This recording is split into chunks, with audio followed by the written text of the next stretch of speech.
मुंशी प्रेमचंद की सर्वश्रेष्ठ कहानियों में से एक कहानी पूस की रात। आइए आपको सुनाते हैं इस कहानी के माध्यम से। हल्कू ने आकर स्त्री से कहा, सहना आया है, लाओ जो रुपये रखे हैं उसे दे दूं, किसी तरह गला तो छूटे। मुन्नी झाड़ू लगा रही थी, पीछे फिरकर बोली, 3 ही तो रुपये हैं, दे दोगे तो कंबल कहाँ से आवेगा। माघ पूस की रात हार मैं कैसे काटेगी। उससे कह दो फसल पर रुपये दे देंगे, अभी नहीं। हल्कू एक क्षण अनिश्चित दशा में खड़ा रहा। पूस सिर पर आ गया है, कंबल के बिना हार में रात को किसी तरह नहीं जा सकता।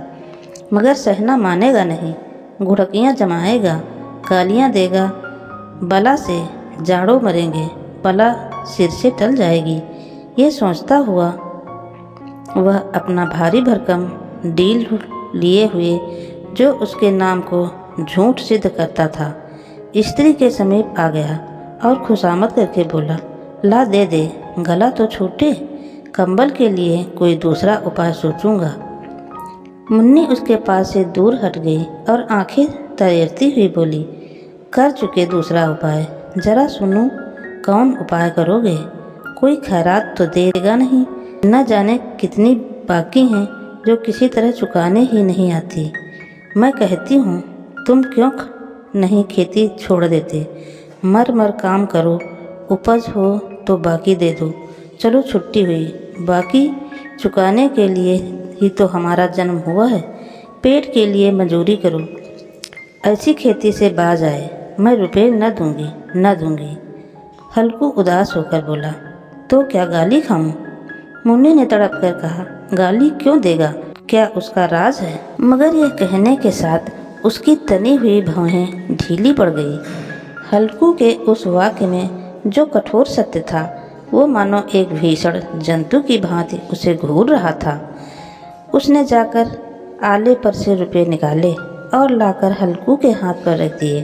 फिर बोली, तुम छोड़ दो अब किसे खेती, मजूरी में सुख से एक रोटी खाने को तो मिलेगी, किसी की धौंस तो न रहेगी।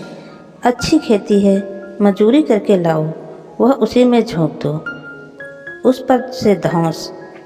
हल्कू ने रुपये लिए और इस तरह बाहर चला मानो अपना हृदय निकाल कर देने जा रहा हो। उसने मजूरी से एक एक पैसा काट काट कर 3 रुपये कंबल के लिए जमा किए थे। वह आज निकले जा रहे थे।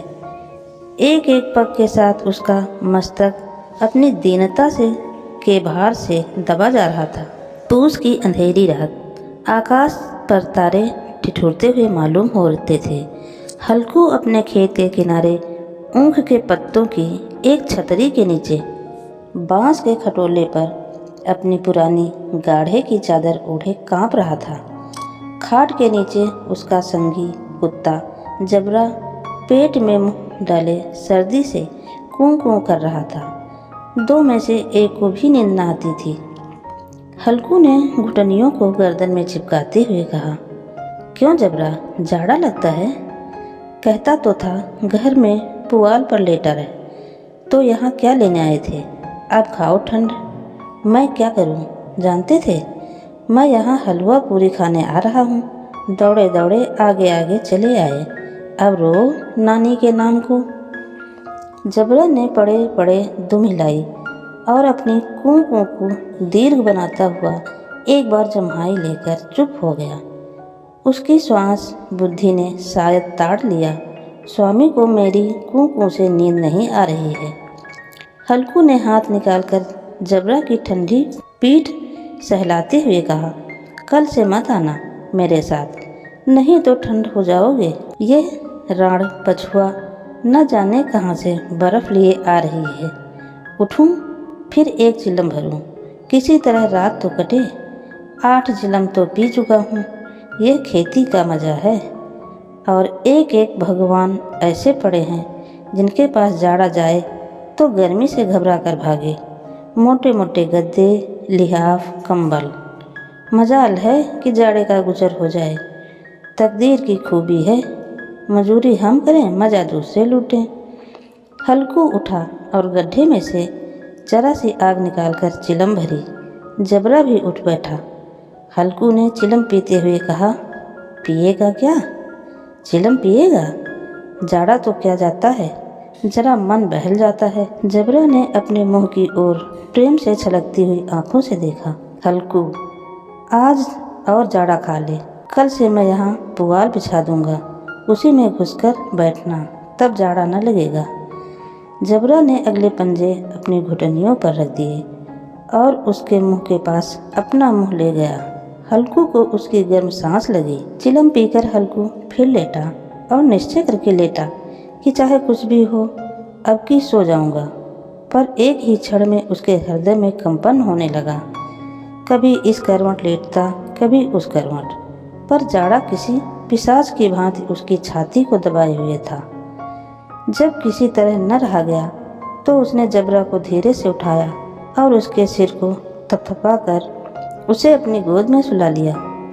कुत्ते की देह से जाने कैसी दुर्गंध आ रही थी, पर वह उसे अपनी गोद से चिपटाए हुए ऐसे सुख का अनुभव कर रहा था जो इधर महीनों से उसे न मिला था। जबरा शायद समझ रहा था कि स्वर्ग यही है और हल्कू की पवित्र आत्मा तो उस कुत्ते के प्रति घृणा की गंध न थी। अपने किसी अभिन्न मित्र या भाई को भी वह इतनी ही तत्परता से गले लगाता। वह अपनी दीनता से आहत न था जिसने आज इस दशा को पहुंचा दिया। नहीं, इस अनोखी मैत्री ने जैसे उसकी आत्मा के सब द्वार खोल देते थे और उसका एक एक अणु प्रकाश से चमक रहा था। सहसा जबरा ने किसी जानवर की आहट पाई। इस विशेष आत्मीयता से उसमें एक नई स्फूर्ति पैदा कर दी थी जो हवा के ठंडे झोंकों को तुच्छ समझती थी। वह झपट कर उठा और छतरी के बाहर आकर भौंकने लगा। हल्कू ने उसे कई बार चुपका कर बुलाया, पर वह उसके पास न आया। हार में चारों तरफ दौड़ दौड़ कर भौंकता रहा। एक क्षण के लिए आ भी जाता तो तुरंत ही फिर दौड़ता। कर्तव्य उसके हृदय में अरमान की भांति उछल रहा था। 1 घंटा और गुजर गया। रात ने शीत को हवा से दत्काना शुरू किया। हल्कू उठ बैठा और दोनों घुटनों को छाती से मिलाकर सिर को उसमें छिपा लिया। फिर भी ठंड कम न हुई। ऐसा जान पड़ता था सारा रक्त जम गया है, धमनियों में से रक्त की जगह हिम बह रहा है। उसने झुककर आकाश की ओर देखा। अभी कितनी रात बाकी है? सप्तर्षि अभी आकाश में आधे भी नहीं चढ़े थे। ऊपर आ जाएंगे तब कहीं सवेरा होगा। अभी पहर भर के ऊपर रात है। हल्कू के खेत से कोई एक गोली के टप्पे पर आमों का बाग था। पतझड़ शुरू हो गई थी। बाग में पत्तियों का ढेर लगा हुआ था। हल्कू ने सोचा चलकर पत्तियां बटोरूं और उन्हें जलाकर खूब तापूं। रात को कोई मुझे पत्तियां बटोरते देखे तो समझे कोई भूत है। कौन जाने कोई जानवर ही छिपा बैठा हो, मगर अब तो बैठे नहीं रहा जाता। उसने पास के अरहर के खेत में जाकर कई पौधे उखाड़ लिए और उनकी एक झाड़ू बनाकर हाथ में सुलगता हुआ उपला लिए बगीचे की तरफ चला गया। जबरा ने उसे आते देखा तो पास आया और दुम हिलाने लगा। हल्कू ने कहा, अब तो नहीं रहा जाता जबरू, चलो बगीचे में पत्तियां बटोर कर तापें। ठाठे हो जाएंगे तो फिर आकर सोएंगे, अभी तो रात बहुत है।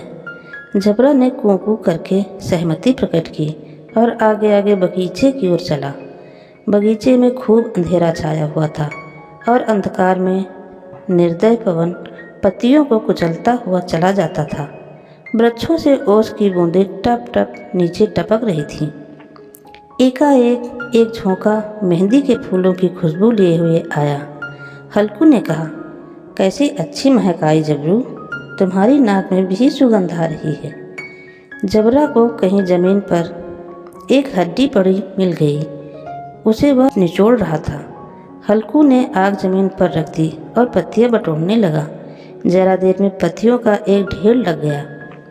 हाथ ठिठुरे जाते थे, नंगे पांव गले जाते थे और वह पत्तियों का पहाड़ खड़ा कर रहा था। इसी अलाव में वह ठंड को जलाकर भस्म कर देना चाहता था। थोड़ी देर में अलाव जल उठा। उसकी लौ ऊपर वाले वृक्ष की पत्तियों को छू छू कर भागने लगी। उस अस्थिर प्रकाश में बगीचों के विशाल वृक्ष ऐसे मालूम होते थे मानो उस अथाह अंधकार को अपने सिरों पर संभाले हुए हों। अंधकार के उस अनंत सागर में यह प्रकाश एक नौका के समान हिलता मचलता हुआ जान पड़ता था। हल्कू अलाव के सामने बैठा आग ताप रहा था। एक क्षण में उसने दोहर उतारकर बगल में दबा ली और दोनों पांव फैला दिए, मानो ठंड को ललकार रहा हो। तेरे जी में जो आए सो कर। ठंड की असीम शक्ति पर विजय पाकर वह विजय गर्व को हृदय में छिपा न सकता था। उसने जबरा से कहा, क्यों जबरा, अब ठंड नहीं लग रही है? जबरा ने कूं कूं करके मानो कहा, अब क्या ठंड लगती ही रहेगी? पहले से यह उपाय न सूझा, नहीं तो इतनी ठंड क्यों खाते? जबरा ने पूंछ हिलाई। अच्छा आओ, इस अलाव को कूद कर पार करें, देखें कौन निकल जाता है। अगर जल गए बच्चा तो मैं दवा न करूँगा। जबरा ने उस अग्निराशि की ओर कातर नेत्रों से देखा। मुन्नी से कल कह देना, नहीं तो लड़ाई करेगी। ये कहता हुआ वह उछला और अलाव के ऊपर से साफ निकल गया। पैरों में जरा लपट लगी, पर वह कोई बात न थी। जबरा आग के इर्द गिर्द घूमने लगा। हल्कू ने कहा, चलो चलो, इसकी सही नहीं, ऊपर से कूद कर आओ। वह फिर कूदा और अलाव के इस पार आ गया। पत्तियां जल चुकी थीं, बगीचे में फिर अंधेरा छाया था। राख के नीचे कुछ कुछ आग बाकी थी, जो हवा का झोंका आकर जरा आग उठाती थी, पर एक क्षण में फिर आंखें बंद कर लेती थी।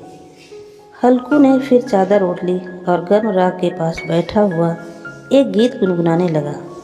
उसके बदन में गर्मी आ गई थी, पर ज्यों-ज्यों शीत बढ़ती जाती थी उसे आलस दबा लेता था। जबरा जोर से भौंककर खेत की ओर भागा। हल्कू को ऐसा मालूम हुआ कि जानवरों का एक झुंड उसके खेत में आया था। शायद नीलगायों का झुंड था। उनके कूदने दौड़ने की आवाज़ें साफ कान में आ रही थी। फिर ऐसा मालूम हुआ कि वह खेत में चर रही हैं। उनके चबाने की आवाज़ चर चर सुनाई देने लगी। उसने दिल में कहा, नहीं, जबरा के होते कोई जानवर खेत में नहीं आ सकता। नोच ही डाले, मुझे भ्रम हो रहा है। कहाँ, अब तो कुछ नहीं सुनाई देता। मुझे भी कैसा धोखा हुआ। उसने जोर से आवाज़ लगाई, जबरा जबरा। जबरा भौंकता हुआ उसके पास न आया। फिर खेत के चरे जाने की आहट मिली। अब वह अपने को धोखा न दे सका। उसे अपनी जगह से हिलना जहर लग रहा था। इस जाड़े पाले में खेत में जाना, जानवरों के पीछे दौड़ना असूझ जान पड़ा। वह अपनी जगह से न हिला। उसने जोर से आवाज़ लगाई, हिलो हिलो हिलो। जबरा फिर भौंक उठा। जानवर खेत चर रहे थे। फसल तैयार है। कैसी अच्छी खेती थी, पर ये दुष्ट जानवर उसका सर्वनाश किए डालते हैं। हल्कू पक्का इरादा करके उठा और 2-3 कदम चला, पर एकाएक हवा का ऐसा ठंडा चुभने वाला बिच्छू के डंक का सा झोंका लगा कि वह फिर बुझते हुए अलाव के पास आ बैठा और राख को कुरेद कर अपनी ठंडी देह को गरमाने लगा। जबरा अपना गला फाड़े डालता था। नीलगाय खेत को सफाया किए डालती थी, पर हल्कू गर्म राख के पास शांत बैठा हुआ था। अकर्मण्यता ने रस्सियों की भांति उसे चारों तरफ से जकड़ रखा था। उसी राख के पास गर्म जमीन पर वह चादर ओढ़कर सो गया। सवेरे जब उसकी नींद खुली तब चारों तरफ धूप फैल चुकी थी और मुन्नी कह रही थी, क्या आज सोते ही रहोगे? तुम यहाँ आकर रम गए और उधर सारा खेत चौपट हो गया। हल्कू ने उठकर कहा, क्या तू खेत से होकर आ रही है? मुन्नी बोली, हाँ, सारे खेत का सत्यानाश हो गया। भला ऐसा भी कोई सोता है? तुम्हारे मड़ैया डालने से क्या हुआ? हल्कू ने बहाना किया, मैं मरते मरते बचा। तुझे खेत की पड़ी है। पेट में ऐसा दर्द हुआ कि मैं ही जानता हूँ। दोनों फिर खेत की डांड पर आए। देखा सारा खेत रौंदा पड़ा हुआ है और जबरा मड़ैया के नीचे चित लेटा है, मानो प्राण ही न हो। दोनों खेत की दशा देख रहे थे। मुन्नी के मुख पर उदासी छाई थी, पर हल्कू प्रसन्न था। मुन्नी ने चिंतित होकर कहा, अब मजूरी करके मालगुजारी भरनी पड़ेगी। हल्कू ने प्रसन्न मुख से कहा, रात की ठंड में यहाँ सोना तो न पड़ेगा। वीडियो अंत तक सुनने के लिए आपको दिल से धन्यवाद। अगर वीडियो पसंद आए तो वीडियो को लाइक करें और हमारे चैनल को सब्सक्राइब करें।